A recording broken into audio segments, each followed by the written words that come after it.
সকলকে আলটিমেট স্পোর্টসে স্বাগতম। সাথে আছে আমি রৌশন মনির এবং আমাদের সাথে আজকে রয়েছেন বাংলাদেশের একজন চেনা পরিচিত মুখ, ন্যাশনাল ক্রিকেটের একজন চেনা পরিচিত প্লেয়ার সাইফ হাসান। তো তার সাথে আজকে আমরা এক্সক্লুসিভ কিছু তথ্য শেয়ার করব এবং তাকে কিছু কোশ্চেন করব। কেমন আছেন ভাইয়া? আলহামদুলিল্লাহ। আপনি কেমন আছেন? আলহামদুলিল্লাহ, আলহামদুলিল্লাহ। বাংলাদেশের আমরা শুরু করছি যে বাংলাদেশের টেস্ট ক্রিকেটে এক সময় ভাবা হতো আপনি বাংলাদেশ টেস্ট ক্রিকেটে একটা বড় স্টার হবেন, আপনি যেভাবে শুরু করেছিলেন। তো সেই জায়গা থেকে হচ্ছে যে আপনার আসলে থেমে যাওয়া, ন্যাশনাল ক্রিকেটে কন্টিনিউ না করা বা ওইভাবে নিজের সুযোগটা না পাওয়া, সেখান থেকে যে পিছিয়ে পড়লেন, সেই জায়গা থেকে আপনার আক্ষেপটা কতটুকু?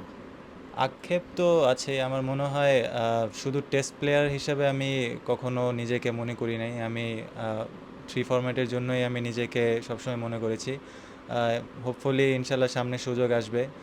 চেষ্টা করছি যে নিজেকে যাতে মানে সব ফরম্যাটের সাথে মানিয়ে নেওয়ার। লাস্ট কয়েক বছর ধরে সাদা বলে খুব ভালো মানে ডোমেস্টিক পারফরমেন্স ভালো হচ্ছে। চেষ্টা করব যদি ইন্টারন্যাশনালের সুযোগ পাই ওভাবে মেলে ধরার।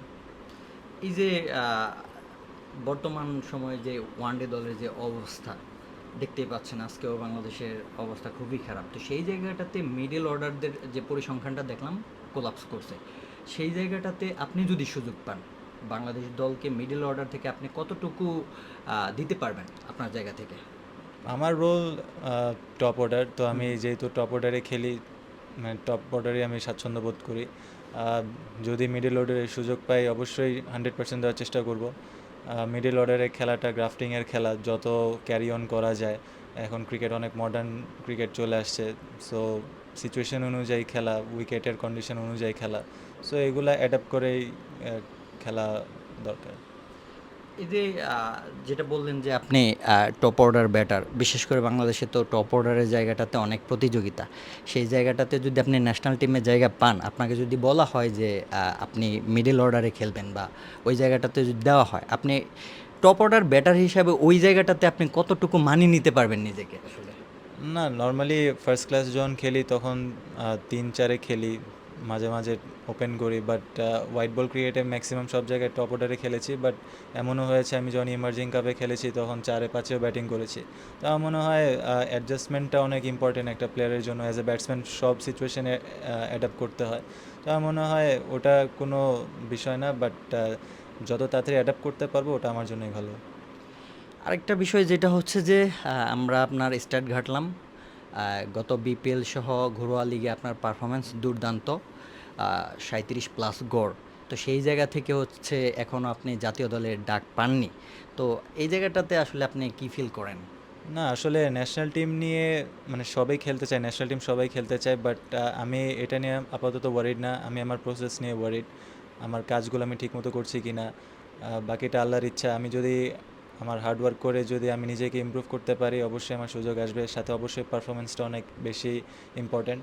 আমি চেষ্টা করবো আমার পারফরমেন্স করার, আর বাকিটা আল্লাহর ইচ্ছা। লাস্ট প্রিমিয়ার লিগ বলেন, লাস্ট 2 বছর লিস্টে, তারপর বিপিএলের রংপুর রাইডার্সকে ধন্যবাদ দিতে হয়। ওরা আমাকে ট্রাস্ট করেছে, সুযোগ দিয়েছে, আর আমি আল্লাহর রহমতে খুব ভালো খেলেছি। আমার মনে হয় গ্লোবাল সুপার লিগ সামনে আসছে, ইনশাল্লাহ এখানেও নিজের সেরাটা দেওয়ার চেষ্টা করব। গ্লোবাল সুপার লিগে আপনাকে দেখলাম কিংস এরিনাতে আপনি গিয়েছিলেন, পাশাপাশি নুরুল হাসান সোহানও গেছিল। গ্লোবাল সুপার লিগ নিয়ে ইন্ডিভিজুয়ালি আপনার কি প্ল্যান আসলে? প্ল্যান তো অবশ্যই নিজের সেরাটা দেওয়া, টিমের জন্য কন্ট্রিবিউট করা। লাস্ট ইয়ার আমরা চ্যাম্পিয়ন হয়েছিলাম। সো অবশ্যই একটা এক্সপেকটেশন আছে সবার। বাট হোপফুলি আমরা যদি ওখানে যাই তাড়াতাড়ি অ্যাডাপ্ট করতে পারি ইনশাল্লাহ ভালো কিছু করা সম্ভব।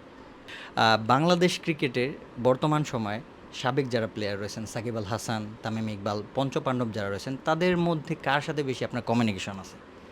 আহ, সবার সাথেই লাস্ট ইয়ার সাকিব ভাইয়ের সাথে খেলেছি শেখ জামালে প্রিমিয়ার লিগে। তারপর তামিম ভাইয়ের সাথে সবসময় যোগাযোগ হয় ব্যাট নিয়ে, যে কোনো কিছু, যে কোনো বিষয়ে হেল্প করে উনি। যে কোনো সাজেশন যদি লাগে ওনাকে ফোন দিই, উনি মানে সবসময় ভালো সাজেশন দেয়, সবসময় হেল্প করে। মুশফিক ভাইয়ের সাথে ড্রেসিং রুম শেয়ার করি, যখন ক্যাম্প হয়, আমাদের এখন ক্যাম্প চলতেছিল তখন মুশফিক ভাই ছিল। তো সবাই আলটিমেটলি, রিয়াদ ভাই যখনই সামনে আসে সবার সাথেই কথা হয়। এরকম নির্দিষ্ট কেউ নাই, বাট সবার সাথেই কথা হয়। এখন ন্যাশনাল টিমে যারা আছে, ফিজ ভাই, লিটন ভাই, মিরাজ ভাই, সবার সাথেই ভালো কমিউনিকেশন। সাকিব আল হাসানের কথা বললেন, রাজনৈতিক প্রেক্ষাপট চেঞ্জ হওয়ার পর সাকিব আল হাসান দেশে ফিরতে পারেনি। তো সেই জায়গা থেকে এই যে প্রেক্ষাপট চেঞ্জ হওয়ার পর অনেকের সাথেই সাকিব আল হাসানের কমিউনিকেশন ওইরকম আগের মতো হয় না। তো আপনার কি এই প্রেক্ষাপট চেঞ্জ হওয়ার পর সাকিব আল হাসানের সাথে কোনো কথা হয়েছে? না, এখন পর্যন্ত কথা হয় নাই, বাট ইনশাল্লাহ ভাই যদি দেশে আসে ইনশাল্লাহ খুব সুন কথা হবে।